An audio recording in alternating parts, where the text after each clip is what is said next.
ખેડૂતો માટે સરકારની મોટી જાહેરાત। તુવેર ચણા રાયડાની ટેકાના ભાવે થશે ખરીદી। તુવેરના 7,000 રૂપિયા પ્રતિ ક્વિન્ટલના ભાવે થશે ખરીદી। ચણાની 5,040 રૂપિયા પ્રતિ ક્વિન્ટલના ભાવે થશે ખરીદી। રાયડાની 5,650 રૂપિયા પ્રતિ ક્વિન્ટલના ભાવે ખરીદી થશે। તો 5 થી 19મી ફેબ્રુઆરી સુધી ઓનલાઈન રજીસ્ટ્રેશન કરાવી શકાશે।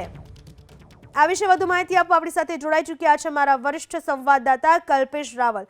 કલ્પેશ, ખેડૂતો માટેની ખાસ શું જાહેરાત સરકારે કરી? રાજ્ય સરકારે આજે 3 પાકો છે, તુવેર, ચણા અને રાયડાની, એના ટેકાના ભાવે ખરીદી કરવાનો નિર્ણય કર્યો છે અને એના ભાવ પણ નિયત કરવામાં આવ્યા છે। 5 ફેબ્રુઆરીથી 29 ફેબ્રુઆરી ગ્રામ કેન્દ્રો જે છે એની પરથી ખેડૂત જે છે એ ઈ સમૃદ્ધ પોર્ટલ મારફતે ઓનલાઈન રજીસ્ટ્રેશન કરાવી શકાશે। જે ખેડૂતોએ કુલ વાવેતર વિસ્તાર અને ઉત્પાદનને ધ્યાને રાખી મહત્તમ ખરીદી થઈ શકે ખેડૂત પાસેથી એ પ્રકારે રાજ્ય સરકાર દ્વારા આગોતરું આયોજન કરવામાં આવ્યું હોવાનો દાવો કૃષિ વિભાગ દ્વારા કરવામાં આવ્યો છે અને એ અંતર્ગત જ આ પ્રકારે ટેકાના ભાવે ખરીદી કરવામાં આવશે। જી, આભાર કલ્પેશ આપનો તમામ માહિતી બદલ।